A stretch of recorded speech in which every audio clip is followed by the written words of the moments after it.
କ'ଣ ଆପଣ ଜାଣିଛନ୍ତି କି ଆପଣ ଯାହା କହନ୍ତି ବ୍ରହ୍ମାଣ୍ଡ ସେସବୁ କଥା ଶୁଣେ ଆଉ ଆପଣଙ୍କୁ ତଥାସ୍ତୁ କରେ? ଗୋଟିଏ ଜ୍ୱଳନ୍ତ ଉଦାହରଣ ମୁଁ ଦେବାକୁ ଚାହିଁବି। ଏଇ ନିକଟରେ ଆମର ଅତି ପରିଚିତ ଆଗଧାଡ଼ିର କଣ୍ଠଶିଳ୍ପୀ ହ୍ୟୁମାନ ସାଗରଙ୍କର ମୃତ୍ୟୁ ହୋଇଯାଇଛି। ଟିକେ ତାଙ୍କର ସବୁ ଗୀତଗୁଡ଼ିକୁ ମନେ ପକାନ୍ତୁ ତ, କ'ଣ ଗାଉଥିଲେ ସେ?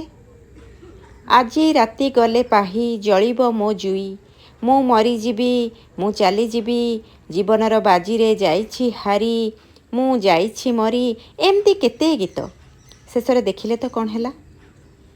ତେଣୁ ଆସନ୍ତୁ ଆଜିଠାରୁ ସଂକଳ୍ପ ନେବା, ସକାଳୁ ପ୍ରଥମେ ଉଠିକି ଈଶ୍ୱରଙ୍କୁ ଧନ୍ୟବାଦ ଦେବା ଆଉ ସକାରାତ୍ମକ ଭାବରେ ନିଜକୁ ନିଜେ ଆଶୀର୍ବାଦ କରିବା।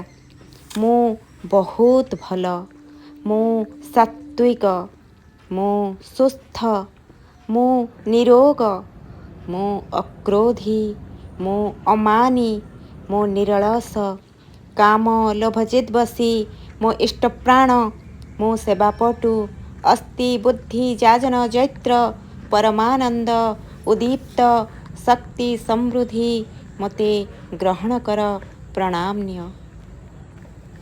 ସଂକଳ୍ପ ହିଁ ସିଦ୍ଧି।